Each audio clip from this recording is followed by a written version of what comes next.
being alone. Come around here, spend plenty of time on your own. Cause the city ain't kind of the people who sign up for judge but can't take no. Complacent. This ain't the place to be making friends. They all got agendas, these eyes on your back, things in your neck, thinking I've been feeling for a taste of the shit. Stay so thirsty, smell fresh meat in the air. So the real test, after breakfast, we'll see who'll still be here. This pressure ain't for everybody. Why ain't so heavy on my body? Spine shivers, eyes mad, head in it, heart sad, cold on my mind, yeah, eyes dripping. My name is Tyra Jones Blaine. Well, I started off physically as a cheerleader. After about 3 years, my mom signed me up for a dance class that I was really opposed to taking. I did not want to take it at all, but she forced me to because she already paid for it. So I went and I took the class, and after a year, I fell in love with it, and I ended up having to decide between cheering and dance because both were very time consuming. So I ended up choosing dance.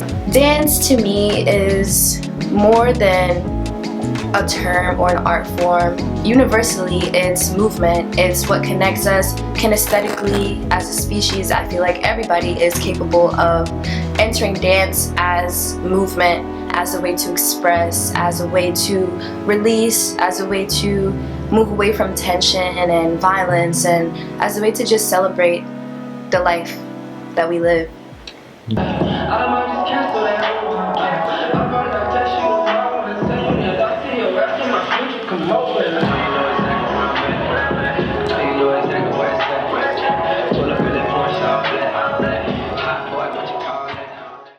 Through my journey as a dancer, I've gone through a lot of internal battles with the ego. So dance, coming into it and doing it for a long time, at a certain point you start to think that you know everything, and you start to think like, what more can I learn? Like, how much better can I get?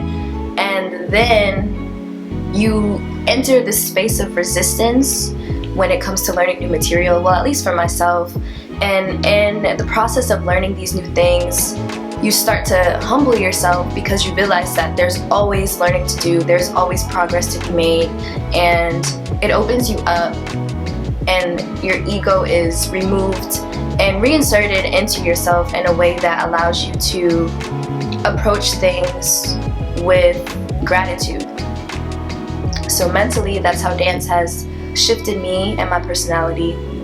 Physically, I'm active every day, so I guess I'm pretty strong even though I'm really small. I need to get my stamina up, honestly, but dance keeps me active, and it keeps me engaged, and it keeps me kinesthetically intelligent. So I know my body really well, I know other people's bodies, or I can try to learn their bodies easily, and yeah, it's a good way to stay in connection with other people also. I'd say my inspiration comes from what I see in live moments. I don't really have any specific people that I go to for like direct inspiration, but of course people that I grew up dancing with back home, like the teams that I was on, the teachers that I had as a child, they all inspire me still till this day. And the people that I dance with on a day-to-day basis, seeing them grow alongside myself is very inspiring.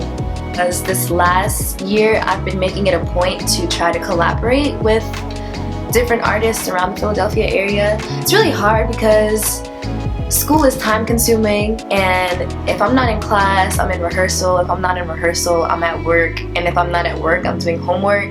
But when you get the chance to connect with other artists, it's very teaching, and you learn a lot about yourself in the process. You get to see somebody else's artistic process and creativity firsthand, and sometimes it influences your own. Sometimes you learn things even subconsciously just by being in the same space as somebody or working with them together on a project to come up with something that you definitely couldn't have done by yourself. The sip that she weighed and wanted to get with Lil J after she danced on that pole. I pulled my can so quick and fast when that ass hit the floor. Now I got 32 flavors of that bootylicious bubble gum. Raspberry, grape, cherry, come and get this honey bun. Yummy, yum.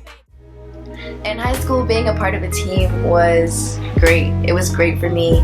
I am a Scorpio, so we are very independent people and we like to be alone for most of the times. And being on a team showed me how to obviously be able to be a teammate, how to fulfill teamwork, how to find myself in leadership positions but still allow it to be a group effort and a contribution. Yeah, it taught me how to voice my opinions, and it taught me how to listen to others as well. It taught me how to direct, how to be assertive. It taught me how to engage in community.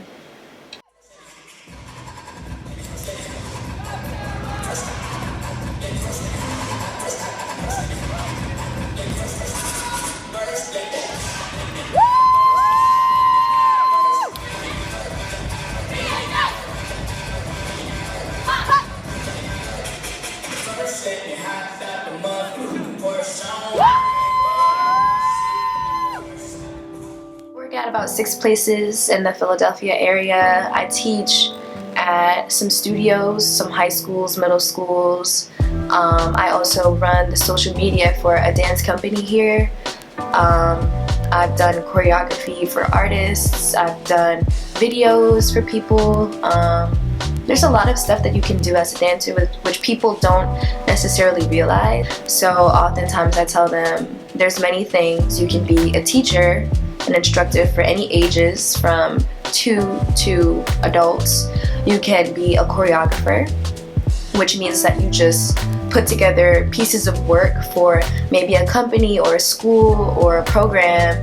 You can be a dancer for a company. You can just be a freelance dancer and you can pick up gigs. You can dance in clubs. You can dance on cruise ships. You can dance with Disney. There's plenty of people from Temple that have gone on to do the Disney cruise line. And yeah, honestly, you can really pave your own way with such a broad field that's kind of foreign to the normal social eye, which I really enjoy. My goal for dance after college is to use the art form as a way to unify people, as a way to uplift us, as a way to heal us as a species. I'm in the process of building my own brand. We've been throwing events for the past 6 months, and I'm excited to fully take on those reins after I graduate and get my time back. I'm excited to continue teaching. I'm excited to be an asset to the community, to dance communities globally eventually. And yeah, I'm just excited to share the things that I've learned along my journey with others, and I'm excited to receive what they have to offer in return.